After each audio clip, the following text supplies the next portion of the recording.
ये जो क्वेश्चन है क्लास 10th की मैथ्स की एनसीईआरटी बुक चैप्टर का नाम सर्कल है, उसी से रिलेटेड ये क्वेश्चन है।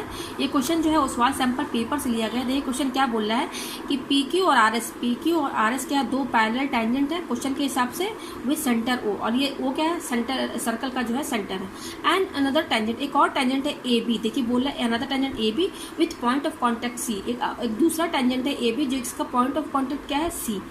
पॉइंट ऑफ कॉन्टेक्ट क्या है C है, और कहाँ इंटरसेक्ट कर रहा है ये AB टेंजेंट जो है PQ जो टेंजेंट है उसके एट पॉइंट A पर, और RS जो है उसके RS पर पॉइंट B पर जो है ये जो AB टेंजेंट है जो इंटरसेक्ट कर रहा है। ठीक है, हमें यहाँ पे क्या प्रूफ करना है AOB इक्वल टू 90। देखिए AO और B मतलब ये एंगल हमें यहाँ पर 90 प्रूफ करना है। ठीक है, देखिए क्वेश्चन बहुत ही ईजी है। देखिए क्वेश्चन कितने बार ये आ चुका है, यहाँ देखिए डेट लिखा हुआ है। ठीक है, तो चलिए इस क्वेश्चन को सॉल्व करते हैं। मैंने यहाँ पर ये डायग्राम यहाँ पर ये मैंने यहाँ बना लिया है। ठीक है, हमें यहाँ पर क्या प्रूफ करना है AOB मतलब कि ये एंगल जो है 90 है, हमें ये प्रूफ करके यहाँ दिखाना है। ठीक है, तो ये हमारा सर्कल है और सेंटर O है।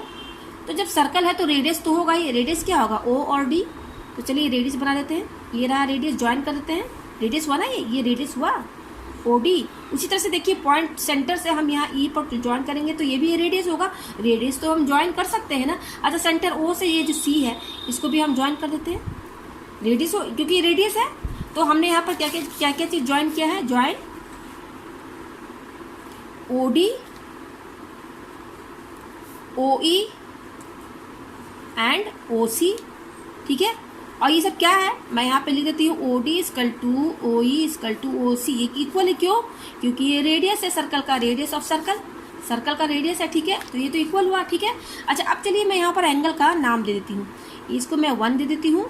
ठीक है, इतने को मैं 2 दे देती हूँ, इतने को मैं 3 दे देती हूँ, और इसको मैं 4। एंगल का नाम दे दिया। 1 कहाँ से कहाँ तक है, ये 1, 2 ये है, 3 ये आप देख सकते हैं मैंने अच्छे से बना दिया है यहाँ पर एंगल का नाम। ठीक है, तो रेडियस मैंने आपको बता दिया। ठीक है, मैंने ज्वाइन कर दिया। अच्छा देखिए यहाँ क्वेश्चन में बोल रहा है कि ये PQ RS ये और ये टेंजेंट है, AB भी टेंजेंट है। मैं लिख देती हूँ यहाँ पर PQ RS एंड AB भी टेंजेंट है, क्वेश्चन में ही बोल रहा है एंड AB आर टेंजेंट्स है।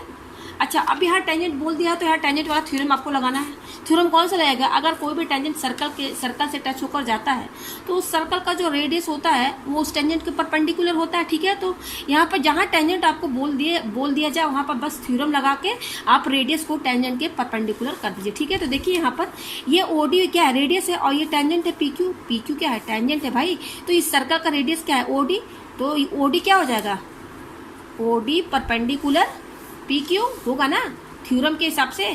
फ्रॉम थ्योरम शायद 10.2 जो भी हो, मैं थ्योरम बता देती हूँ आपको। मुझे ध्यान नहीं आ रहा है कौन सा 10.2 है, शायद कि 10.1 है। लेकिन थ्योरम क्या होता है, कोई भी टेंजेंट होगा सर्कल पर से टच होकर जाएगा तो सर्कल का रेडियस जो है टेंजेंट के परपेंडिकुलर होगा। तो OD परपेंडिकुलर PQ मैंने यहाँ लिख दिया। उस हिसाब से ये 90 होगा, ये 90 हुआ ना एंगल ODA 90 हुआ ना। मैं यहाँ लिख देती हूँ ODA 90 होगा क्योंकि परपेंडिकुलर है तो ये तो 90 डिग्री होगा, हो गया ना। अच्छा यहाँ पर देखिए ये हमारा PQ टेंजेंट है, तो ये देखिए यहाँ पर ये AD PQ टेंजेंट बोलिए चाहे आप AD बोलिए, PQ बोलिए चाहे आप AD बोलिए, AD भी तो PQ पर ही है। तो PQ टेंजेंट है तो AD टेंजेंट ही हुआ ना, इसी PQ लाइन पर है तो AD टेंजेंट है। तो टेंजेंट में एक और थ्योरम है कि अगर सर्कल के बाहर अगर कोई एक्सटर्नल पॉइंट है और उस एक्सटर्नल पॉइंट से दो टेंजेंट सर्कल को टच करके जा रहे हैं तो टेंजेंट का जो लेंथ होगा वो इक्वल हो जाएगा। यानी कि AD टेंजेंट है तो AD, और ये पॉइंट देखिए A एक्सटर्नल पॉइंट है, सर्कल के बाहर है। इस पॉइंट A से दो टेंजेंट जा रहा है, एक AD दूसरा AC जा रहा है ना। ये थ्योरम आपने पढ़ा होगा ना, अगर कोई बाहर टेंजेंट होगा पॉइंट होगा ये इस तरीके से, ये A है और ये B है C है। अगर इस तरह से अगर कोई बाहर पॉइंट सर्कल के बाहर कोई एक पॉइंट है, उस पॉइंट से दो टेंजेंट जा रहे हैं, उस केस में जो टेंजेंट का जो लेंथ होता है वो बराबर होता है, यानी कि AB इक्वल टू AC। ये थ्योरम है। तो उसी हिसाब से ये पॉइंट A एक्सटर्नल है तो यहाँ से दो टेंजेंट जा रहे हैं AD और AC। ठीक है, तो थ्योरम के हिसाब से AD और AC क्या हो जाएगा, बराबर हो जाएगा। तो मैं यहाँ लिख देती हूँ AD इक्वल टू AC, हो गया ना बराबर। ठीक है, AD इक्वल टू AC। और भी देख लीजिए आप यहाँ पर, ये देखिए यहाँ पर, ये देखिए RS भी टेंजेंट है, क्वेश्चन में ही बोल रहा है RS टेंजेंट है तो EB भी टेंजेंट ही हुआ ना। ये देखिए EB हुआ ना। अब यहाँ पे देखिए जो पॉइंट बी है, आप यहाँ ध्यान दीजिएगा, और ये जो बी पॉइंट है सर्कल के बाहर है ना, पॉइंट सर्कल के बाहर है, और इस बी पॉइंट से 2 टेंजेंट जा रहा है, बी सी ये, और दूसरा बी ई जा रहा है ना 2 टेंजेंट, बी सी और बी, जैसे यहाँ पर मैंने किया था ए से 2 पॉइंट ए से 2 टेंजेंट जा रहे हैं, ए डी और ए सी, तो थ्योरम के हिसाब से ए डी और ए सी इक्वल हो जाएगा। उसी हिसाब से आप यहाँ ध्यान दीजिए कि बी एक एक्सटर्नल पॉइंट है, इस बी पॉइंट बी से 2 टेंजेंट जा रहे हैं, एक बी सी और दूसरा बी ई, तो थ्योरम के हिसाब से बी ई बी सी के बराबर हो जाएगा ना। मैं यहाँ लिख देती हूँ B E equal to B C, हो जाएगा ना, हो जाएगा, ये इक्वल हो जाएगा, ठीक है। अच्छा यहाँ पर देखिए जिस हिसाब से मैंने यहाँ बताया था कि रेडियस जो है टेंजेंट के परपेंडिकुलर हो जाएगा, तो ये एंगल 90 हो गया।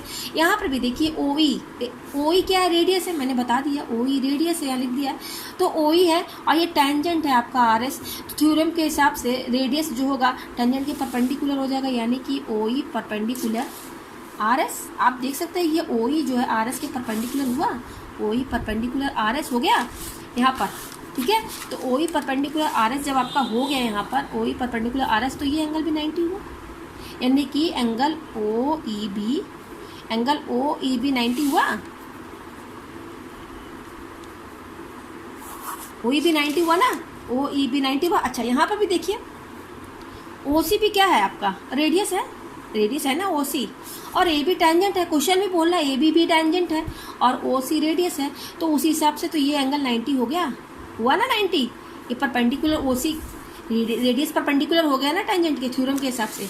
मैं यहाँ लेती हूँ ओ सी परपेंडिकुलर ए बी, ओ सी जो है ए बी के परपेंडिकुलर हो गया ना थ्योरम के हिसाब से, तो इस केस में ओ सी जब ए बी के परपेंडिकुलर हो जाएगा तो एंगल ओ सी बी और एंगल ओ सी ए ये 90 हो जाएगा ना। मैं यहाँ लिख देती हूँ angle O C B equal to angle O C A 90 हुआ थ्योरम के हिसाब से, ठीक है, बाई थ्योरम में। मैं यहाँ पे थ्योरम लिखती हूँ बाई थ्योरम, ठीक है, हो गया। अच्छा ये सब हमने चलिए इक्वल कर लिया, और देखिए क्या क्या इक्वल हो सकता है यहाँ पर, आप देखिए और मेरे ख्याल से इक्वल नहीं होगा, हाँ ठीक है, चलिए ये हो गया। हमें प्रूफ करना है एंगल ए ओ बी, हमें क्या यहाँ प्रूफ करना है, देखिए हमें यहाँ पर क्या प्रूफ करना है कि एंगल ए ओ बी जो 90 यानी कि ए ओ बी 90 है, मतलब कि ये 90 है, ए ओ बी यानी कि एंगल 2 प्लस एंगल 3।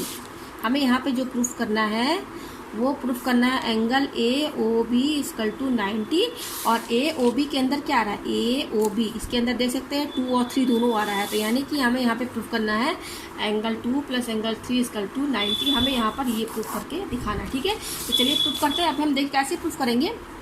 यहाँ पे ध्यान दीजिएगा, मैं ये इतना पोर्शन जो है मैं इसको छुपा देती हूँ, ठीक है। आप यहाँ ध्यान दीजिएगा, ये देखिए ये दो पार्ट आपको 2 ट्रायंगल दिख रहे होंगे ना, ओ डी ए और नीचे ओ सी ए, और ये देखिए ये बेस है, ये लाइन देखिए, ये जो लाइन है इसके ऊपर नीचे आपको 2 ट्रायंगल दिख रहा है ना, ये और ये।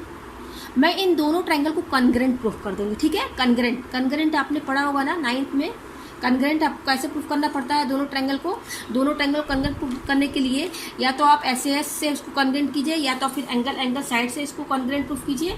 कॉन्ग्रेंट का आपको तो पता ही होगा कैसे प्रूफ किया जाता है, तो चलिए मैं आपको यहाँ दिखाती हूँ कैसे होगा ये प्रूफ। यहाँ पे ध्यान दीजिएगा आप, यहाँ पर ये देखिए इन दोनों ट्रायंगल में आप देख सकते हैं, इन दोनों ट्रायंगल में ओ ए कॉमन है। मैं यहाँ लिख देती हूँ, मैं यहाँ पे इन ट्रायंगल यहाँ पे मैं लिख देती हूँ, ये देखिए ये है ट्रायंगल मेरा, इन ट्रायंगल, कौन सा ट्रायंगल, पहला O D A, in triangle O D A and triangle O C A, ठीक है। यही 2 ट्रायंगल ले रहे हैं और मैं इन दोनों ट्रायंगल को कॉन्ग्रेंट प्रूफ करूंगी। तो कॉन्ग्रेंट प्रूफ करने के लिए देखिए यहाँ देखिए इन दोनों ट्रायंगल में ओ ए दोनों में कॉमन आ रहा है, कॉमन है ना, ठीक है, कॉमन है। और क्या है देखिए ओ डी और ओ सी इक्वल है कि नहीं, क्योंकि रेडियस है, O D equal to O C क्या है, रेडियस है ना, तो ये इक्वल हो गया, ओ डी और ओ सी रेडियस हो गया, और ये हमारा जो है ओ ए और ओ ए कॉमन हो गया यहाँ पर। और चीज़ हमें क्या दिख रही है, देखिए ये ए डी और ए सी, ये टेंजेंट है ना, पॉइंट ए से 2 टेंजेंट जा रहा है ए डी और ए सी, थ्योरम के हिसाब से ये और ये भी दोनों इक्वल हो गया, यानी कि A D equal to A C equal है by theorem,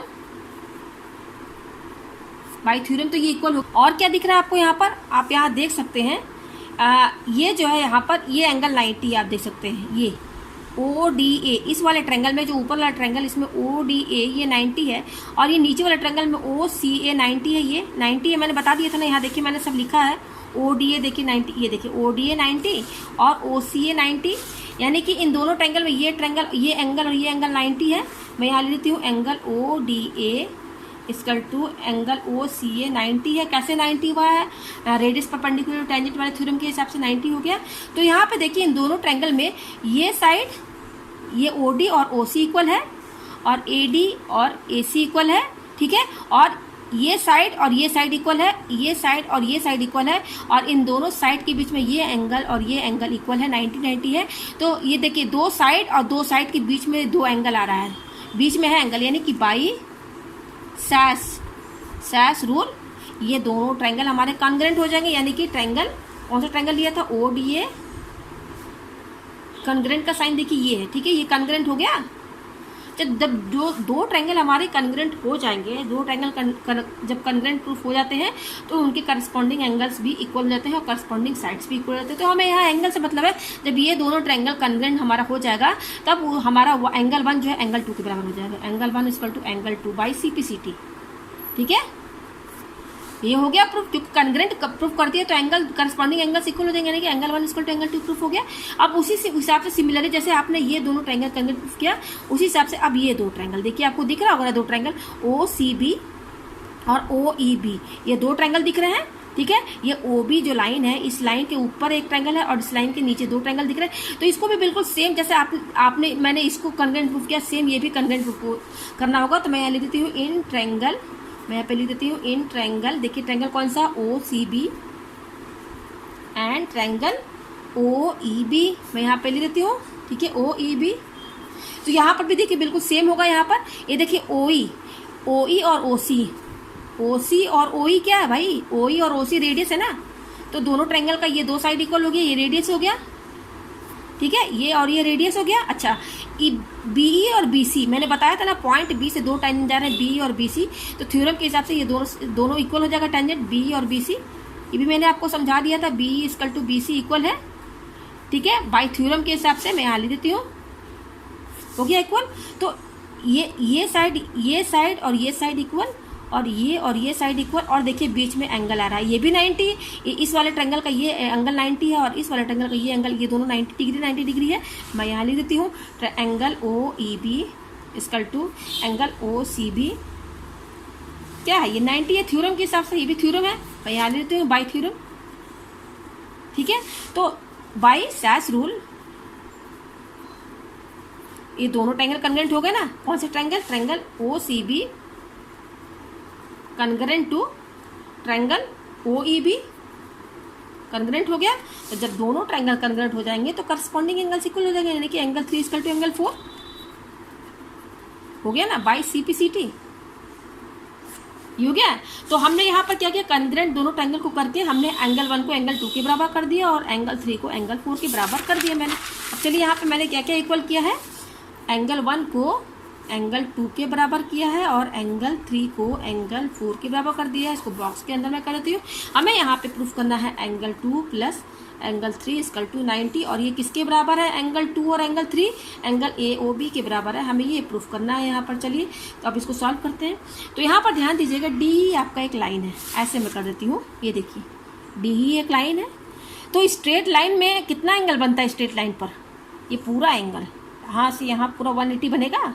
straight line theorem के हिसाब से ये पूरा एंगल कितना होगा? 180 के बराबर होगा ना।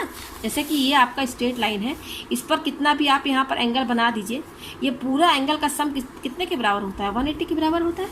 तो यहाँ पर भी आप देखिए, यहाँ पर angle 1 plus angle 2 plus angle 3 plus angle 4, ये चारों एंगल का सम 180 के बराबर होगा ना स्ट्रेट लाइन थ्योरम के हिसाब से, ठीक है। तो मैं यहाँ पर लिख देती हूँ, यहाँ स्ट्रेट लाइन हमारा क्या है? DE डायमीटर हुआ ना। देखिए OD और OE रेडियस है, तो DE क्या हुआ? डायमीटर हुआ। डायमीटर क्या? लाइन देख रहे, लाइन है, स्ट्रेट लाइन, ठीक है। तो चलिए यहाँ पे मैं इसको बना देती हूँ, यहाँ पर DE is a straight line, DE is a straight line, ठीक है। तो स्ट्रेट लाइन है हमारा, तो इस स्ट्रेट लाइन पे पूरा एंगल का पूरा जितना भी एंगल है उसका सम 180 होगा, यानी कि angle 1 plus angle 2 plus angle 3 plus angle 4 equal to 180 हुआ। ठीक है, आपको यहाँ पर 2 और 3 जो है इसको 90 प्रूफ करना है। देखिए क्या प्रूफ करना है, एंगल 2 प्लस एंगल 3 90 इसको, तो इन दोनों को रहने दीजिए, इसको चेंज कीजिए। ये जो एंगल 1 है ना, एंगल 1 किसके बराबर है, एंगल 2 के बराबर, तो इस एंगल 1 की जगह मैं क्या लिख दूंगी, एंगल 2 प्लस ये दोनों तो ऐसे ही रहेगा, प्लस ये देखिए एंगल 4 है, तो एंगल 4 देखिए किसके बराबर है, एंगल 3 के बराबर। हमने प्रूफ कर दिया है कि एंगल 4 जो है एंगल 3 के बराबर है, तो मैंने एंगल 4 की जगह एंगल 3 लिख दिया, इक्वल टू 180। तो एंगल 2 2 बार आ रहा है, तो इसको 2 एंगल 2 लिख सकते हैं, 2 बार आ रहा है ना। उसी तरह से आप देख सकते हैं ये भी 2 बार आ रहा है, तो 2 एंगल 3 लिख सकते हैं ना, इक्वल टू 180 आ गया।